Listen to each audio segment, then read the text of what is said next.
Indiscutivelmente, o Fundef representou a redução na diferença de investimentos entre os diversos municípios e também entre os estados no que diz respeito ao ensino fundamental.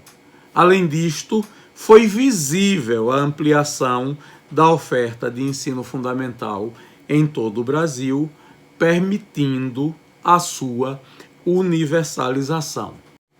Contudo, o funcionamento do Fundef, a universalização do ensino fundamental e o aperfeiçoamento da sua qualidade permitiram aos brasileiros perceber com muita clareza o descompromisso da União, dos estados e dos municípios para com a educação infantil e o ensino médio, além da educação de jovens e adultos.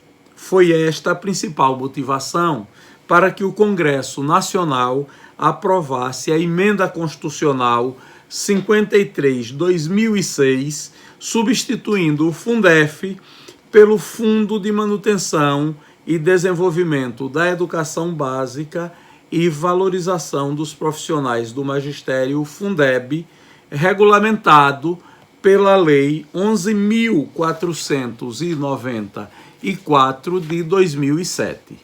É necessário acrescer também a referência à Lei 11.738 de 2008, que afirmou a obrigatoriedade do pagamento do piso salarial profissional nacional do magistério, contemplando os docentes da educação básica em atuação no país. Em 2020, foram aprovadas alterações no texto constitucional que tornaram o Fundeb um fundo permanente. A Lei 14.113 de 2020 é a lei que regulamentou o novo Fundeb e regulamentou também a implantação dos Conselhos de Acompanhamento e Controle Social do Fundeb, os CACs.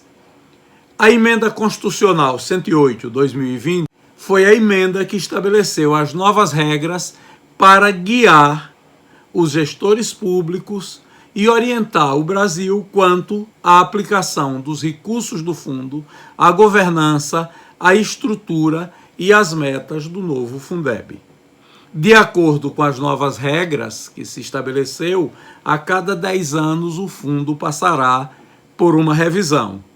Até o ano de 2030, com as regras atuais, os gestores poderão aplicar os recursos do Fundeb no pagamento dos professores. Atenção, no pagamento dos professores, esses recursos não podem ser aplicados para pagar aposentadorias e pensões. Isso é recurso do Fundo de Previdência que deve pagar, porque para isso nós passamos a vida profissional inteira contribuindo para a formação do fundo previdenciário que vai garantir o pagamento das aposentadorias. Então, a gente pode pagar com esses recursos a remuneração dos professores e de outros profissionais que trabalham nas escolas, pode adquirir equipamentos destinados ao ensino, fazer investimentos com isso, pode adquirir material didático, dentre outras finalidades.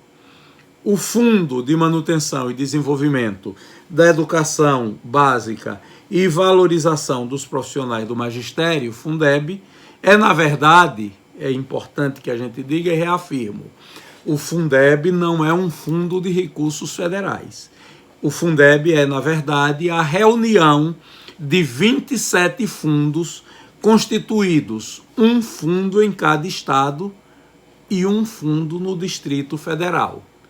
Um fundo em cada estado a partir dos recursos decorrentes da receita tributária recolhida por esse estado e pelos municípios do estado, e um fundo no Distrito Federal decorrente da receita tributária recolhida pelo Distrito Federal. É isto que forma os recursos do Fundeb.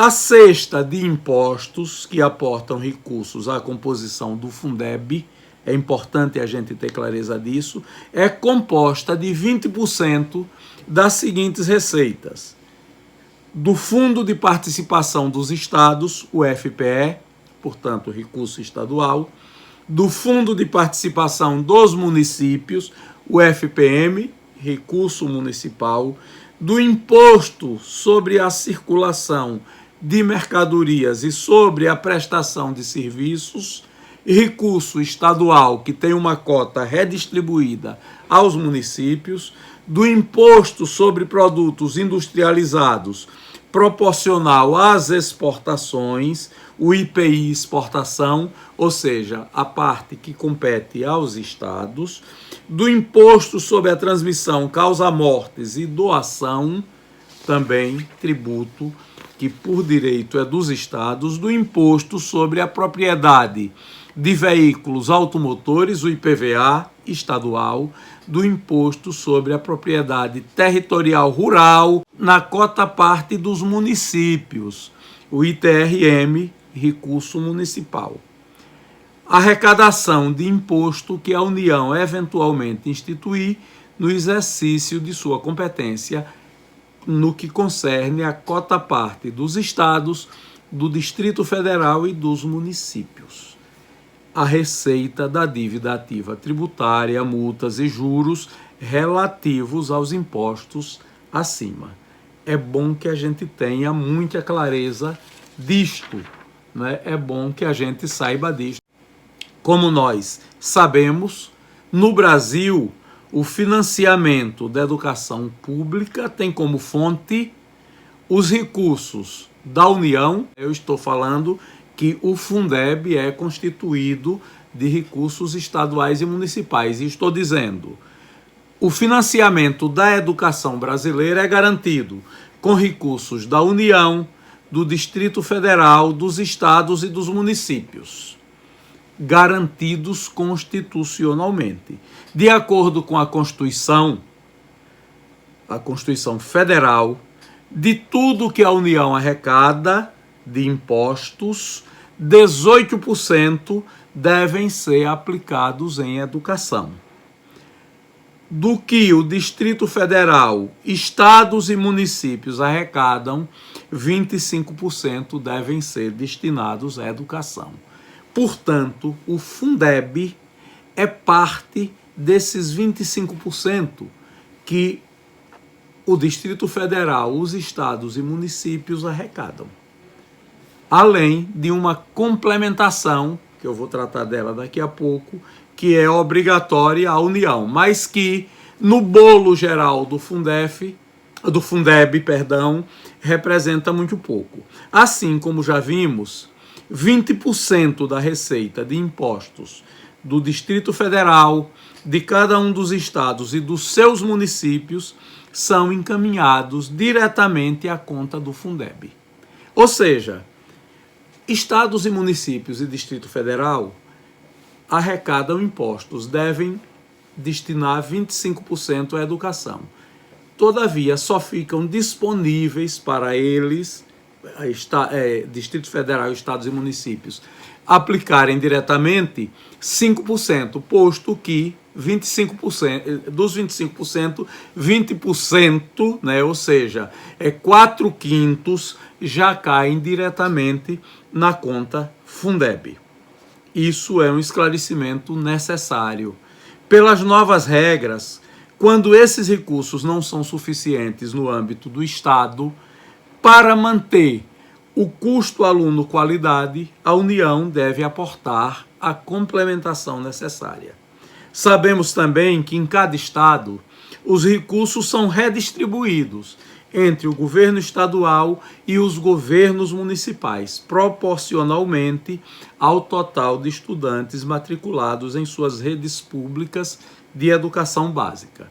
Como os estados arrecadam mais que cada um dos municípios, é normal que os entes estaduais contribuam com valores absolutos mais elevados para a formação dos recursos do Fundeb. Alguns municípios maiores e com maior quantidade de riqueza em circulação também contribuem de modo significativo na composição da cesta de recursos do Fundo de Manutenção e Desenvolvimento da Educação Básica e de Valorização do Magistério. Deste modo, a maior parte dos municípios, os municípios médios e pequenos, passa a dispor de uma maior quantidade de recursos que possibilitam de modo seguro a ampliação da matrícula, o aperfeiçoamento das condições sob as quais a escola funciona e a busca por uma melhoria da qualidade de ensino. Em um estudo de 2020, o Fundo Nacional de Desenvolvimento da Educação, o FNDE, gestor nacional do Fundeb, publicou um gráfico que demonstra visualmente os benefícios de tal engenharia financeira para a democratização dos recursos disponíveis em busca do aperfeiçoamento da qualidade do ensino no Brasil. É um gráfico de barras, este aqui, que demonstra os benefícios da engenharia financeira do Fundeb. Vocês vejam que eu tenho aqui 3 blocos de imagem. O primeiro à esquerda da tela, um outro no meio e um outro à direita, perto da minha foto. Vamos pegar esse que está perto da minha imagem. O primeiro bloco de linha azul. Tem uma linha azul para cima, uma linha verde para cima e uma linha amarela para baixo. A primeira linha azul representa a contribuição dos estados. A linha verde representa o que os estados retiraram de receita. E a linha amarela representa o déficit para os estados entre aquilo que eles colocaram de dinheiro no fundo e aquilo que eles retiraram, que é a linha verde. O bloco do meio representa os municípios. A linha azul, primeira, representa o que os municípios colocaram de receita. A verde, o que eles retiraram. Vocês vejam que essa linha verde dos municípios é bem maior do que a linha azul do que eles contribuíram. E a linha amarela para cima é a diferença entre o que eles contribuíram e o que eles retiraram. Vocês vejam que o que os municípios receberam majoritariamente é quase um acréscimo igual à quantidade de recursos que eles contribuíram. O último pedaço aqui perto da minha imagem é o total da contribuição de estados e municípios somados. A linha azul, a contribuição de ambos, a linha verde, o que ambos retiraram. Veja que a linha verde é maior do que a quantidade de recursos que estados e municípios colocaram. Por quê? Porque essa linha amarela pequenininha, a última, é a contribuição da complementação de receita que foi feita pela União Federal. Vocês vejam a quantidade de recursos que os estados colocam, linha azul, estados e municípios colocam, e a quantidade de recursos que foi colocada pela União, essa linha amarela, a última de cá. Por aí vocês percebem como a União contribui ainda, mesmo com essa reforma, com pouco, muito pequena é a contribuição da União para a manutenção da educação básica, a contribuição financeira. De acordo com o Fundo Nacional de Desenvolvimento da Educação, se eu pegar só esse último bloco dessas 3 informações, estado, município total, que está aqui perto da minha imagem, né, de acordo com o Fundo Nacional de Desenvolvimento da Educação, isso aqui corresponde à análise do ano de 2020. O gráfico todo mostra o ano de 2018 à esquerda, 2019 no meio, 2020 próximo à minha imagem. Quando olhamos o ano de 2020, nós verificamos que os governos estaduais em 2020 aportaram ao fundo 99 bilhões e 200 milhões de reais e retiraram do fundo 64 bilhões e 400 milhões de reais, o que representa uma diferença negativa de 34 bilhões e 800 milhões de reais, essa linha amarela para baixo. Os municípios, o do meio, aportaram 48 bilhões e 300 milhões de reais, a linha azul do meio, e receberam 97 bilhões e 900 milhões de reais, a linha verde do meio. A diferença positiva para os municípios, a linha amarela do meio, foi de 49 bilhões e 600 milhões de reais, ou seja, os municípios juntos aportaram 48 bilhões e 300 milhões de reais e receberam, juntos do aporte dos estados e do governo federal, 49 bilhões e 600 milhões de reais, o que representa um acréscimo significativo naquilo que os municípios dispuseram para financiar a educação básica. Isso a gente pode notar em cada município. Depois da criação dos dois fundos, primeiro do Fundef e depois a transformação em Fundeb, cresceu a rede de escolas municipais de ensino fundamental, cresceu a rede de educação infantil e nós percebemos que agora, mais recentemente, os estados vêm podendo se dedicar melhor ao ensino médio, que era um primo esquecido, do mesmo modo que a educação infantil era esquecida. O estado de Sergipe, nos últimos anos, a partir de 2015, fez um investimento significativo em ensino médio, principalmente em ensino médio integral, o que fez com que o estado de Sergipe desse um salto em qualidade de ensino significativo. Por isso eu posso dizer que com o novo Fundeb se estabeleceu uma nova forma de complementação de recursos da União. Agora, e esse Fundeb que foi aprovado em 2020, agora o cálculo considera o número de alunos matriculados nas respectivas redes da educação básica brasileira. E doravante a complementação da União, que era equivalente até então a 10% do volume total de recursos do fundo, chegará a 23% do total. Veja, nesse gráfico que nós estamos vendo aqui ao lado da minha imagem, essa linha amarela pequenininha é de 14 bilhões. Por quê? Porque o aporte dos estados e municípios tinha sido de 147 bilhões. A União colocou 10%, 14 bilhões. E nem todos os estados e municípios que necessitavam tiveram acesso ao dinheiro dessa complementação.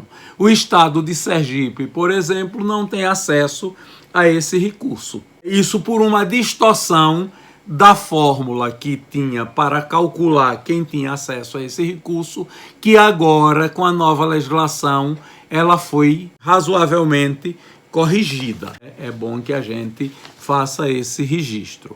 Neste primeiro ano, no ano de 2021, estão sendo acrescidos mais 2% ao percentual já aplicado até alcançar o acréscimo de 10,5% em 2026. Ou seja, até 2020 a União colocou 10%. Em 2021 ela vai colocar 12% até que nós cheguemos em 2026, onde o acréscimo por esse mecanismo, que a União complementa por esse mecanismo, corresponderá a 20,5% daquilo que é colocado pelos estados e municípios. Estou dizendo, essa complementação será aplicada progressivamente, a partir deste ano de 2021 até o ano de 2026. Essas novas regras beneficiam muitos municípios que anteriormente ficavam excluídos do recebimento da complementação. Há regras que estabelecem o mínimo a ser investido em despesas de capital e também a obrigatoriedade de beneficiar a educação infantil. Eu vou dar um exemplo a vocês de como essa complementação ela era pouco justa. Vou pegar aqui o nosso vizinho estado da Bahia, estado querido. Eu sou cidadão sergipano, minha alma é sergipana porque eu estou aqui desde os 6 anos de idade, nasci em Salvador, mas vivi em Sergipe a minha vida inteira. E acontece o seguinte: o estado da Bahia tem uma grande quantidade de municípios. Então, o que é que acontece na Bahia? A Bahia, a maior parte dos municípios é pobre e não tem condições de manter o custo aluno. Com isso, a Bahia recebe recursos dessa complementação. O estado de Sergipe é um estado pobre, mas quando você pega a soma total de recursos para a educação no estado, o estado mantém o custo aluno.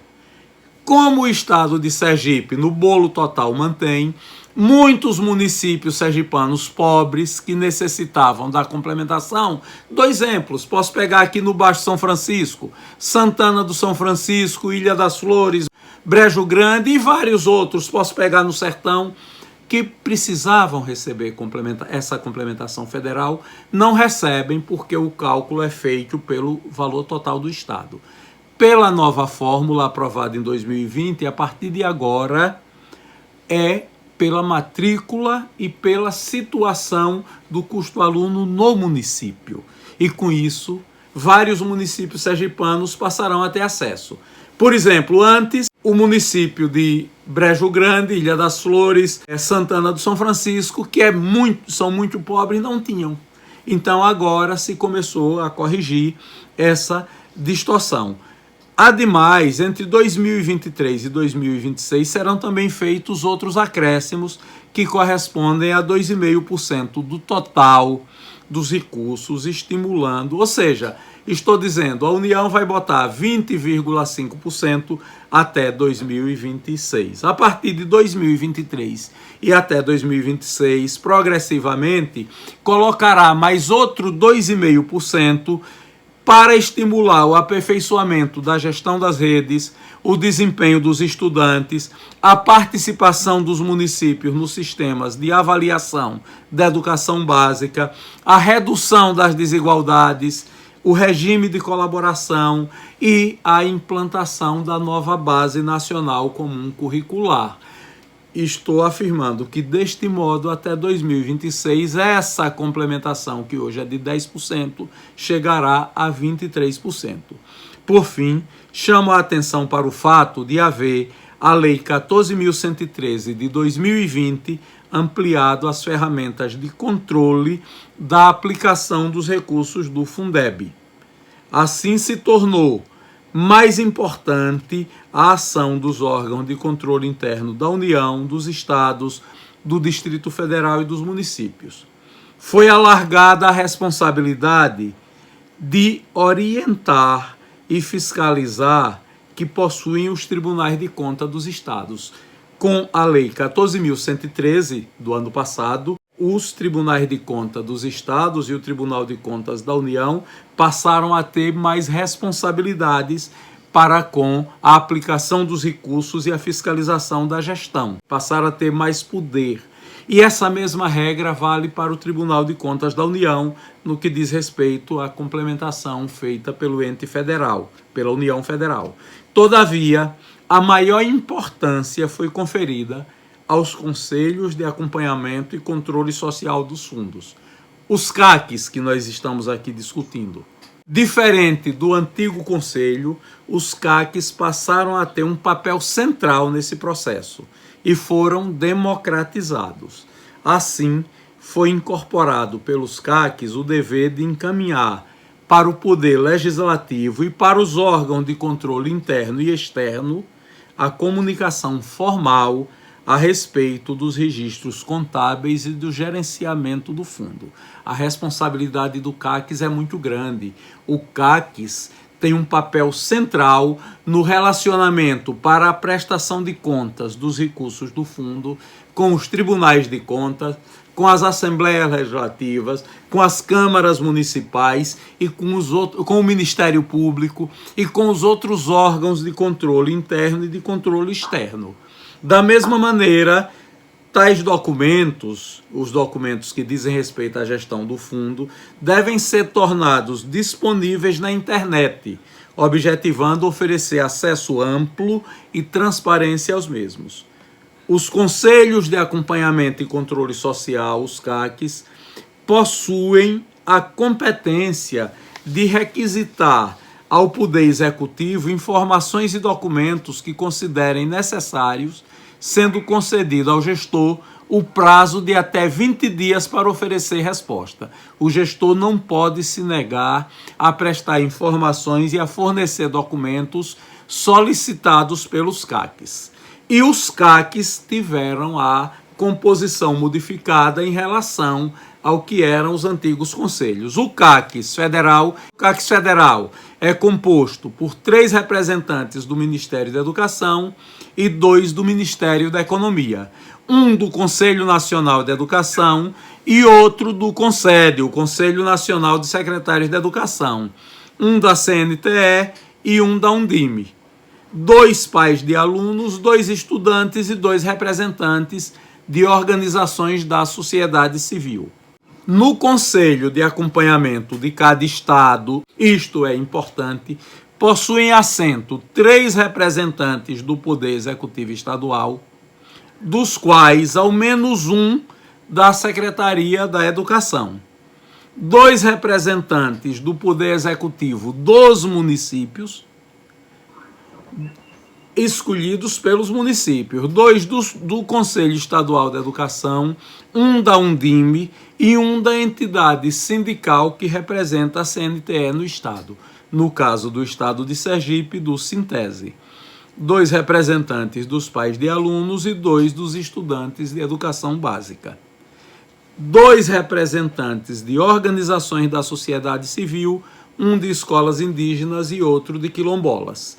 E essa representação da sociedade civil deve ser escolhida pela própria sociedade civil mediante a publicação de edital público. Aliás, o Conselho Nacional, o Conselho Federal do CACs, neste momento está com edital público aberto, com prazo regulamentar para que as entidades da sociedade civil se inscrevam e se habilitem a essa representação. O CACs municipal também é preciso que os municípios tenham cuidado na montagem do CACs e na sua composição para depois não terem problema legal. O CACs municipal possui na composição 2 representantes do Poder Executivo, dos quais ao menos um da Secretaria da Educação, um dos professores das escolas de educação básica públicas, um dos servidores técnico-administrativos da Escola de Educação Básica Pública, um dos diretores da Escola de Educação Básica Pública. 2 de pais de alunos, 2 de estudantes de educação básica, dos quais um indicado pela entidade de estudante secundarista.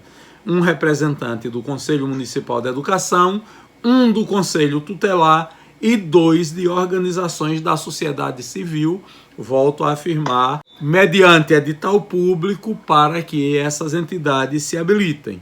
Um representante de escolas indígenas, um de escolas do campo e um de escolas quilombolas. O financiamento da educação é um tema estrutural da sociedade brasileira.